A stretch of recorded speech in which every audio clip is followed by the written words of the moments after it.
Force of gravitation का हमारा जो हम फोर्स ऑफ ग्रेविटेशन को लॉ ऑफ ग्रेविटेशन भी कहते हैं। हमारे पास इसकी डेफिनेशन क्या होती है? डेफिनेशन होती है every body in the universe attracts every other body with a force which is directly proportional to the product of their masses and inversely proportional to the square of the distance between their centers। गलत हो गया, मैंने लिखा ही गलत है। Distance between their centres.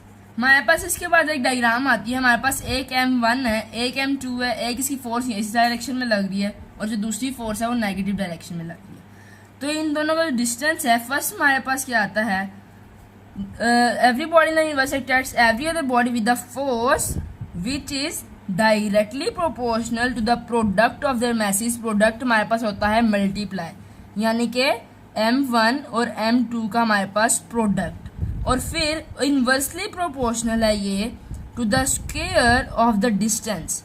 जो इसका distance का स्क्वायर है, इसके हमारे पास ये इनवर्सली प्रोपोर्शनल है। इसको हम ऐसे करके लिख सकते हैं कि m1 m2 ओवर d का स्क्वायर।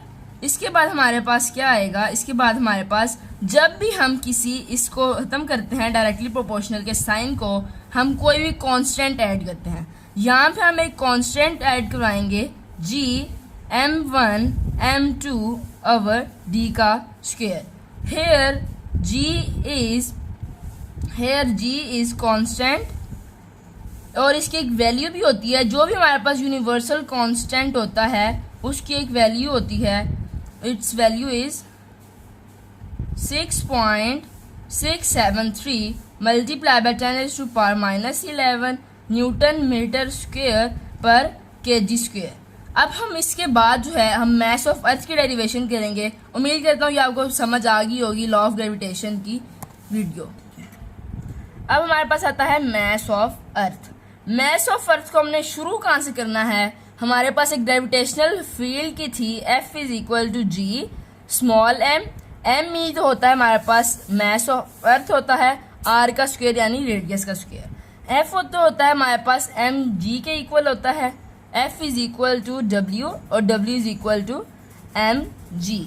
इसलिए हम यहाँ पे mg is equal to g m e over r का कैपिटल R का स्क्वायर, क्योंकि यहाँ पे हमारे पास जो रेडियस आता है हमने बस इसका लेना है, ठीक है। R का स्क्वायर आ जाएगा, ये वाला m इस m से कट हो जाएगा और g is equal to G m e over r का स्क्वायर हमारे पास आ जाएगा। क्योंकि हमने m e निकालना है तो m e जो है हमारे पास क्या आएगा, m e जो है इज इक्वल टू r का square small g, m e इधर आ जाएगा। हमने मैस ऑफ अर्थ फाइंड करना है, r का स्क्वायर ऊपर चला जाएगा, ये जिसके साथ आगे मल्टीप्लाई हो जाएगा, और कैपिटल जी है हमारे पास इधर आ जाएगा।